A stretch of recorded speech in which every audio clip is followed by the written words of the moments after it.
there, and welcome to the Fearless Artist Podcast, where we empower classical musicians to build their own thriving careers. I'm your host, Michelle Lynne, and together with Dianna Petre, we teach artists to conquer the entrepreneurial side of their careers and create the futures they want. We are two freelance classical musicians who have lived and worked in Europe for a decade, and together we started the Fearless Artist Mastermind, a coaching company created to teach classical musicians how to overcome fear and take action on building their dream careers. In each episode, we will explore the intersection of artistry and entrepreneurship, teaching you the fearless mindset with practical steps and strategies to build a sustainable career. Get ready to build your own artistic brand, find a supportive community of musicians so that you don't have to figure out everything alone, and earn a living that you deserve. We believe that you can be a thriving artist and not a starving one, and we are redefining what it means to be a classical musician in the modern era.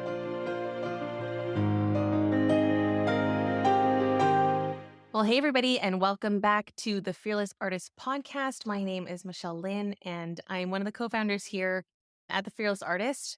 We are a coaching company for professional musicians who are building their freelance careers, and we work with musicians all over the globe to help them pursue opportunities that matter to them, help create time and energy management skills in their everyday life, and most of all, connect them to a healthy community of musicians who will support, encourage, provide advice, accountability, and wisdom, just like other fields do. Networking in a lot of other industries is extremely crucial, and for us, it is as well.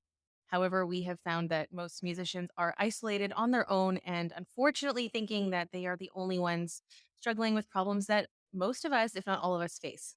So, together with my best friend and business partner, Dianna Petre, we started The Fearless Artist in 2020, and this is episode 3 of our brand new podcast. So maybe if you've had a chance to listen to previous episodes, you've heard a little bit about our origin story. But if you haven't, just encourage you to go back and listen to those. Today, I just wanted to talk about something that I think a lot of musicians struggle with, including myself. And this is called overthinking. Ironically, this podcast was supposed to be launched in January, but my podcast producer, who is phenomenal, requested that I had 4 episodes recorded. And for whatever reason, I have not been able to sit down and do these remaining 2. I've just gotten stuck with so many different thoughts and limiting beliefs and things that we help our clients overcome as well as ourselves. So I wanted to talk a little bit about that today as I record this episode and finally take action and go into that direction. I really believe that a podcast can help a lot of people. I personally have listened tons and tons of stuff about leadership, how to build a business. Obviously, we built the Fearless Artist from scratch. We're musicians. Dianna is a violist. She studied at Juilliard and CNSM in Paris. I did my master's at the University of Montreal in piano performance. So we do not have business degrees. Anything that we have learned on the ground, hired coaches, read a ton of books, listened to a lot of podcasts, talked to a lot of really wise and helpful people. And we've just learned as we've gone. And then, of course, working with our clients around the world, I've learned so much from how people are thinking and feeling and dealing with different situations. But all that to say is that we don't have MBAs. And listening to podcasts has been life-giving for me. And I think that's really what we want to do with this podcast. We want to give people something inspiring, motivational, related exactly to what musicians are dealing with. There's not a lot out there for freelance musician support, freelance musician education. I think most of you listening probably didn't have any kind of entrepreneurship classes in your studies. I think the tide is turning now in 2024. I personally am on faculty at 2 conservatories in the Netherlands where I live.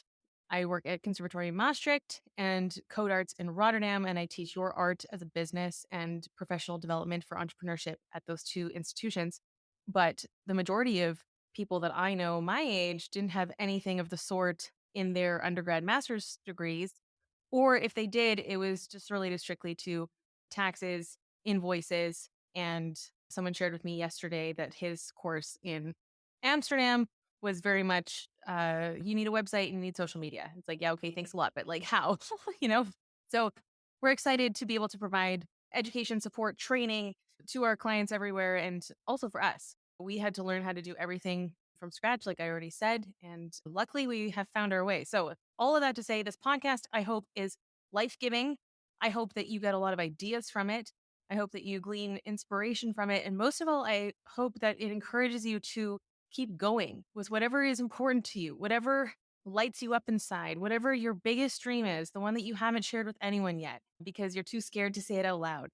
Our industry is full of comparison. It's full of fear. It's full of fear of not being good enough. There is an incredibly high standard in the classical music world, as it should be, because our art is so wonderful. If you go to a really good concert, one of the great pianists or whatever your instrument is, you walk away changed. These are life changing moments that we experience in concert halls. Recordings can affect you profoundly. They can shift your thinking, how you view the world, the great writers that can inspire us. So it's not at all to diminish the high standards that we have in our industry. I think that's something that is beautiful and to be celebrated. But the problem is we start to compare ourselves to this incredibly high standard all the time. And because we fall short, we then often don't try to do what we can do because we know that it's not at that top level. But that means that there's a lot of undug gold, you can say, in a lot of musicians. There's a lot of gold in all of us and things that haven't been discovered yet, things that haven't been crafted yet. And that is such a shame. If you get to the end and you realize you had a lot more potential and you just didn't have what was necessary to craft that, dig it out, find it in yourself, bring it into the world, share it with others. And the heart behind the fearless artist is to really be able to determine what is inside of you. What do you have to give? What do you have to share? What is the one thing that you have that no one else has? Because we are all unique individuals with a specific gift.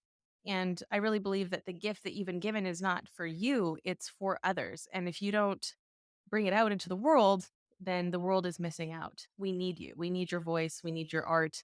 We need your music. So, anyway, those are just some of my thoughts. And then the direction that I'd like to take this podcast in, we're going to make them bite sized. We're going to make them practical. We want to always give you a takeaway that you can have at the end to really impact your life right now. In my conservatory classes, I always tell the students, I don't want you to have a beautiful lecture, Canvas slides that get lost on your computer. I want you to be able to take this information and to really use it now. This is also what we tell our clients in our mastermind and our membership. So, whatever it is, as you're listening, even if you just have one thought, I just really encourage you to hit pause, write it down, and see how you can take action on it right away. So, let's start with quick intro for me. In case you don't know, I'm a pianist. As I already said, Canadian. I've been living in Europe for over 10 years, and I am thrilled to have a performing career across France, Netherlands, Belgium, and other countries in Europe. I teach on faculty, as I mentioned, and that takes up all of my time. When I'm not performing or teaching, those are the two things that I really love to do. And now, of course, speaking is coming into play with a podcast and other speaking opportunities. And so over the last decade, I've been able to build a career that I really love and the direction that I want it to go. And in the past, I've done things that were necessary at the time to pay the bills or to see if that is what I wanted to do. And through working with different coaches, again, like lots of deep reflection and I think just grit, I realized that ultimately I'd like to have the stage career and to be visible and to share my ideas and to reach a lot of people because I think the message that Dianna and I carry is so valuable and helpful because, first of all, it changed us. The fearless artist came, I remember 2017. I was just struggling so much. I'd been in Europe for 4 years at that point, and things weren't really going in the direction that I wanted to. I really remember feeling really lost and stuck and thought so many times about quitting piano and what am I doing? I don't know what to do. I'm scared to do anything. I'm not good enough and comparing myself to everybody else on Instagram and just thinking I could never be what I was seeing. And there's a beautiful company called the Giving Keys. And with them, you choose a word on a key and you can wear that as a symbol of what is important to you. And I chose the word fearless. And I wore that key every single day for 3 years under my clothes. And it was just a personal reminder to me to be fearless, to step out, to not hold myself back. I think a lot of us are our own ceilings. We are the limitation. Our mindset is the limitation. So just reminding myself, be fearless. And then when it came time to name our company, we settled on the fearless artist. And we say at the end of every newsletter, every Instagram post, be fearless, because we really believe that's what it takes if you're going to make it into the career that you want as a classical musician, as a freelance musician. It just requires so much grit and so much determination. You just keep running at the wall over and over and over. And sometimes you hit it really hard and you bounce back off and you think, wow, that hurt? But then sometimes you see a little bit of a breakthrough and you think, oh, maybe this is possible. So why was I overthinking this podcast? I think whenever we want to step into something new, first of all, your brain is always going to want to default to what's familiar. So for me, Instagram is very familiar. I've been posting content for, I don't know, 6, 7 years. I started on a fitness account. And from there, I kind of learned how it all worked. And I watched a lot of other girls do their fitness thing. And then I finally got the courage to start a piano account right again around 2017 and started to post little glimpses of my career back then and then just also thoughts. I was teaching piano full time, so I was also sharing a lot of teaching content and just kind of getting in the habit of taking what I was doing and then sharing it with an audience and building a following, but mostly building friends. I think at that point it was really about finding a supportive community and learning from other people who are also pursuing the same kind of things, entrepreneurship mindsets, and just really supporting each other. I've always been kind of a people person. I love my little clubs and my groups and my teams. So I think finding that online was really crucial for me because I did feel so isolated back then. So anyway, going back to why I was overthinking this podcast, Instagram is really easy. Whip out my phone, talk to the camera. And the irony is that this is the same thing. I'm talking to the camera, I'm just sharing thoughts. But I think when you're a little bit nervous about something, you always start thinking about all the ways that it can go wrong. So I listen to a lot of women on podcasts and they talk way too much and they ramble about random things and it's disorganized. Like, well, I don't want to be that. I don't want to waste people's time. So I can't do that. And then I thought about, well, what if I don't have anything interesting to say?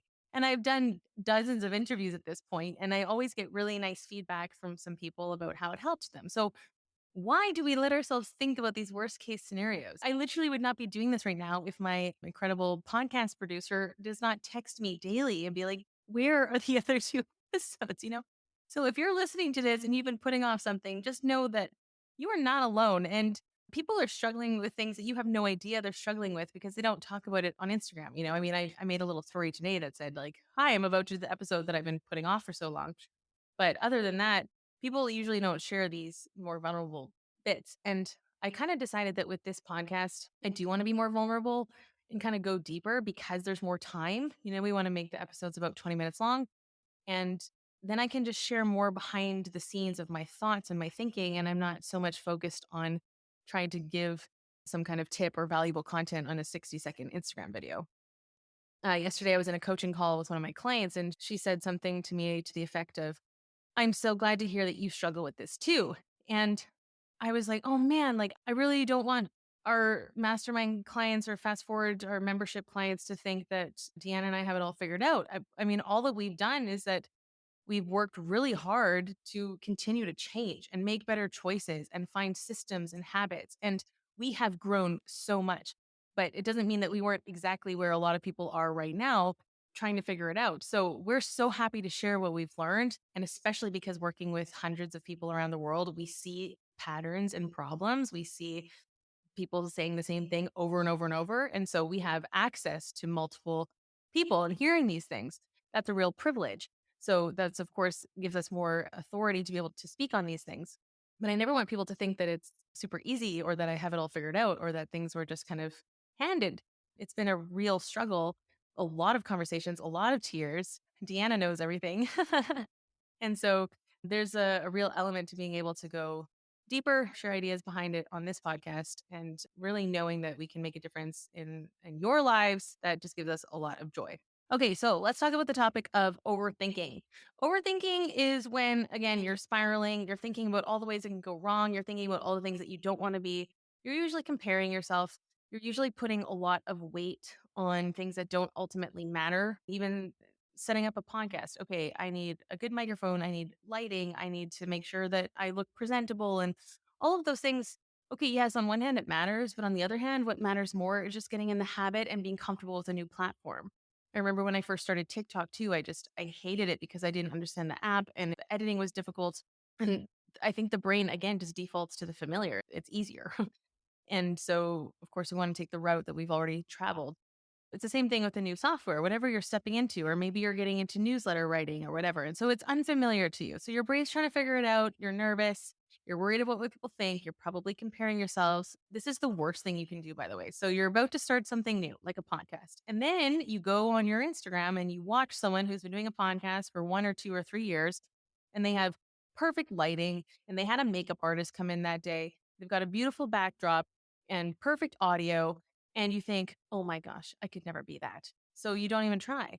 It's like, well, yeah, probably you can't be that today, but did you go look at that person's podcast from the first episode that they ever did? It was probably really bad, or it was probably nowhere near the level that they're at now. Why? Because we get better as we go. Why do we forget this as musicians? I don't know. We know this from practicing. You never take the first day that you start a new piece and say, wow, I'm going to be terrible when I perform this. No, that has nothing to do with anything. But I hear this all the time from our clients. They do an Instagram post and it doesn't perform well. And they think, oh, I should have never done this. It's like, well, do it 100 times every other day and call me in 6 months and tell me if you haven't learned anything, or if you haven't improved, or if you haven't gotten a concert from it because somebody saw you playing and they didn't even know that you were playing that certain rep, or that you were in town, or whatever, insert whatever thing here. Because ultimately, your social media or your podcast or your newsletter is always supposed to be about visibility, because guess what? You are your own business as a musician. And probably most of you listening have figured that out. But in case you haven't, hello and welcome to the real world, where you didn't learn this in school and you have a business now. You're a musician who has a business, you have a product, you need to sell this product. You need to convince other people to buy your product, which is you, by the way, either giving concerts or teaching or whatever it is that you're selling.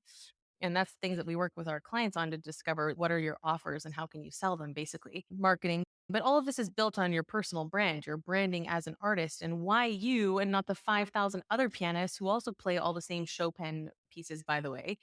What sets you apart? And I think these are things that we're going to be talking about over time as we do the podcast. So, the biggest lesson that I want to teach you today about overthinking is that you have to remember it will get better as you go. Okay. Your fifth Instagram post, your 10th, your 15th, they are all going to be more beautiful. They're going to be smoother. Your editing will be better. You'll get faster at it. And there is a delete button. I promise you, if you go back on the Fearless Artist or my piano page and you scroll back, you're going to see a big difference.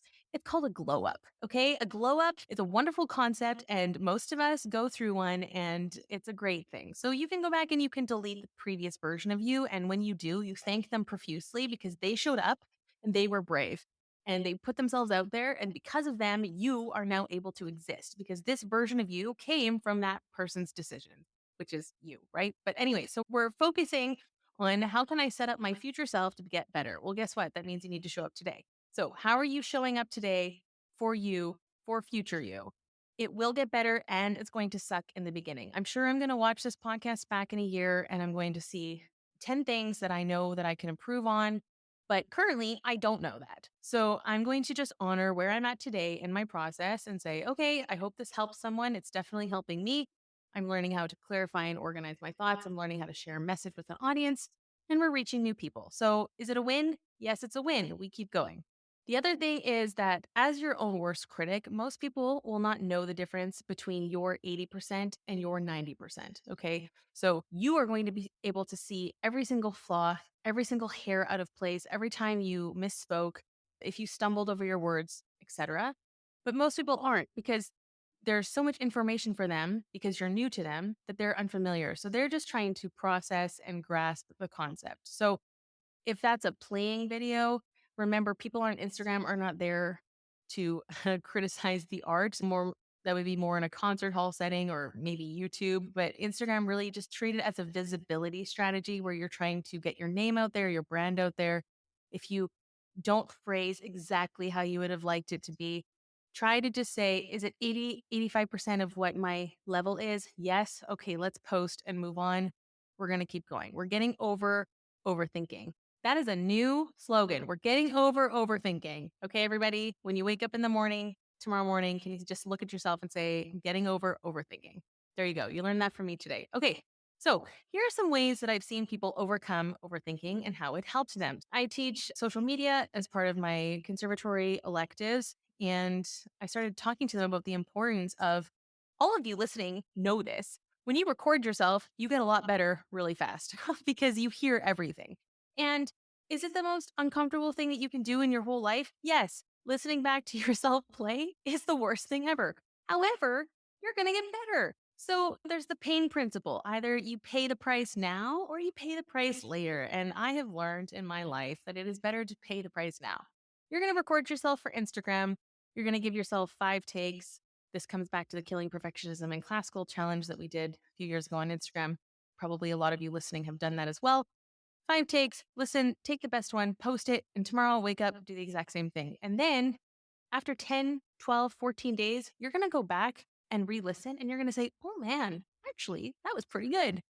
But when I was listening in the moment, I could only hear every single tiny little flaw because your critic is like on overdrive at that point, right?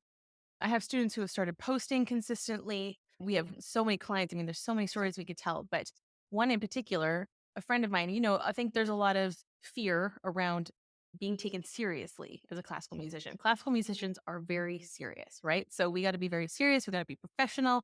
None of this fun, joking around stuff. Okay, fine. That's fine. Do your thing. But finally, I convinced this person to start sharing what they were doing because it was quite good and deserves to be seen, which is what we tell a lot of our clients because most of our clients have like performance master's degrees. There's no reason to be hiding. So anyway, they started posting, made some cool videos, got seen by a couple people who were really excited that they were sharing. And then he got booked into like next season at this really great gig because they saw that he was playing a certain repertoire. There are so many things that can happen. People get excited. They see how you're sharing your ideas. One other of our mastermind clients recently posted on Facebook teaching pedagogy kind of style content video, and she was seen by one of her former teachers and they congratulated her on just being able to share such a great idea. And she was shocked. She thought, this is someone that I would have thought really would have judged me.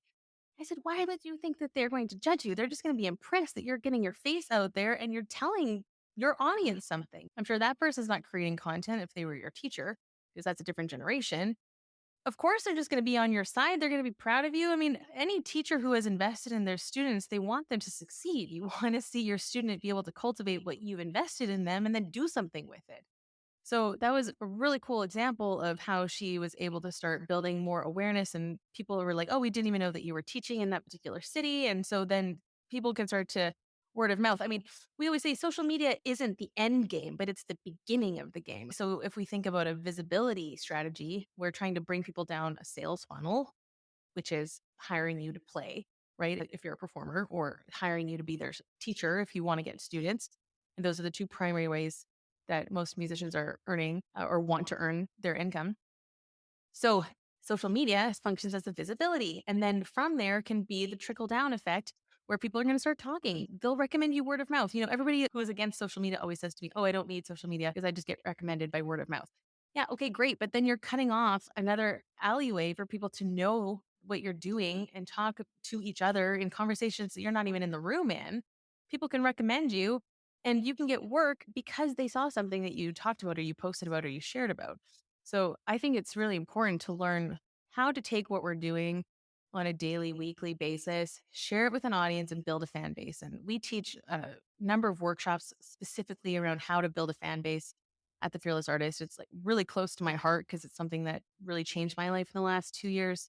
I've been playing across France so much, and we ended up being able to build my Instagram following and getting people to ask, when am I coming back to their city? They're starting to ask specifically for me to come back to their city, and that's giving me more playing opportunities. Building my mailing list, is building my followings. These are all really good things because now I can reach them directly on my mailing list. I can send them straight to my album, straight to my merch, straight to my Patreon. And this is what you want as an independent artist, that you have direct access to your fans. That is another topic for another day, but it is something that I get very excited about because then I think, first of all, it's just so exciting. It's a privilege to have a fan base, to have people who are interested and who care about what you're doing, and to have people that you are impacting, that they thank you for your music. What an honor it is to have people who are touched and affected by what we're doing. And I think that's available for every musician. And again, something that we don't hear in school, because at school, we're so focused on beating out the next person who's playing the same piece beside us in the practice room slightly faster. It's like, okay, there's a really big world out there of people who have no idea what classical music is, and they are just so touched and impressed And we have a gift, again, worth sharing, worth giving, that we need to give to these people. So, how can you create success in your life? My dear fearless artist, you need momentum. That means you need to take action. So, whatever you're stuck on today, and here's your action point for the day. I said at the beginning of this podcast that we're always going to give you a little bit of an action point to execute on. I want you to write down whatever you have been overthinking, whether it's a podcast episode or whether it's a newsletter or whether it's posting on Instagram or maybe it's reaching out and pitching someone for a concert opportunity. And then I want you to break it down into the very, very first small step. For me, this was organizing the structure of the podcast episode. It wasn't clear in my head what exactly I wanted to say. So that's where I was getting stuck. And I can blame it on, oh, I don't have time. I'm out of town. I don't have my mic set up or whatever excuse I want to come up with. But actually, where I was really stuck was I didn't exactly know the structure of what I wanted to say. So today I sat down, I made a quick template overview of how I want the podcast episode to flow. And then once I have a structure, I can just wing it from there. That's my style. You need to know yours. So, where are you getting stuck? What's the very first step? I want you to write it down and then I want you to send us a DM on Instagram to at the Fearless Artist Mastermind and tell me what is that very first thing that you're going to do. Again, for me, I had to create the structure, the outline of the podcast episode. For you, it might be deciding what am I going to play on the Instagram video today? Or who do I want to write to ask for a concert? Or maybe it's I need to pick a program to pitch to that said person, right? Sometimes we think the problem is here, but actually the problem is a few steps back. So I want you to go exactly to where the problem is and figure out what you need to figure out today. Send us a DM on Instagram and let us know what it is. And just remember that you are going to create momentum by taking action. Once you figure out that first problem and you solve it, other things are going to be able to open up to you. You're going to see what the next step is from there. Try not to get 5 or 10 steps ahead of yourself and just start with the first thing that's going to create momentum. Okay, looking ahead, we want you to keep things simple. This is another key way to overcome overthinking. Don't get stuck in, again, 10 steps ahead. How am I going to do it? What's it going to look like in 3 months? How many people are going to see this? How many views? How many likes? Will I get the concert or not? Will I get the competition or not? You know what? Let's just keep it really, really simple because all of those big things are making the situation really big in your head. And actually, in reality, it's not that big. What you need to do is just take the very next step. And from there, you're going to have clarity. Remember, action brings clarity. That's how we get clear on what to do. We need to take a step forward and then we'll see what available options are to us. So, those are some of my best tips for overcoming overthinking. This is how I have overcome overthinking. And the proof is that you are now listening to this podcast episode. You're welcome. So, if you want to go ahead and follow the Fearless Artist Mastermind on Instagram, you can also find me. This is Michelle Lynne. And we would love to invite you to check out our membership. It is a fun, chill community of musicians who are actively encouraging and supporting each other.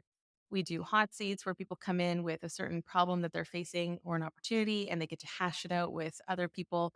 It's becoming a really tight-knit group. There's a lot of laughter on the calls. People bring valuable insights. They love the conversations. It's really just a fun, inspiring place to be. It's called Fast Forward. You can find it on our website, thefearlessartistmastermind.com. I want to say thank you so much for listening to this episode. If you enjoyed this episode, would you please screenshot this and share it to your Instagram stories? Tag us so that we can reshare. And if you go ahead and leave us a review, that would really help because it will help us be found by other fearless artists who need this message. This is Michelle Lynne. It has been a pleasure to talk to you today. I want to thank PH Media Studios for being our podcast producer. And we will see you at the next time at the Fearless Artist Podcast. Remember, you have what it takes to build the career of your dreams. Be fearless.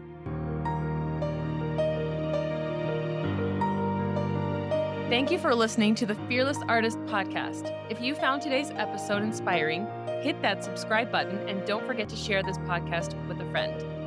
To join our membership or one of our coaching programs, visit our website at thefearlessartistmastermind.com. This episode was produced by Pokey Huang at PH Media Studios in New York City. We're Deanna and Michelle, encouraging you to create your own opportunities and to go after what you want. You have what it takes to build the career of your dreams. Until next time, be fearless.